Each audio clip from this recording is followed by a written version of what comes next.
Lyari building واقعے کی police کی جانب سے FIR درج کر دی گئی ہے۔ حیات بتائیے گا کیا اب تک کوئی گرفتاری عمل میں آئی ہے؟ جی بالکل، دیکھیں لیاری میں عمارت گرنے کے المناک واقعے کے بعد پولیس نے سندھ بلڈنگ کنٹرول اتھارٹی کے دفتر پر چھاپا مارا اور 5 ڈائریکٹر سمیت 12 افسران کو حراست میں لے لیا ہے۔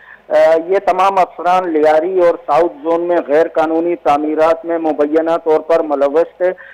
واقعے کا مقدمہ بغدادی تھانے میں درج کر لیا گیا ہے، جس میں سرکاری افسران اور عمارت کے مالک کو نامزد کیا گیا ہے۔ حکام کے مطابق مقدمے کی کاپی فی الحال سیل کر دی گئی ہے۔ اس سانحے میں 27 افراد جہاں بحق ہوئے تھے۔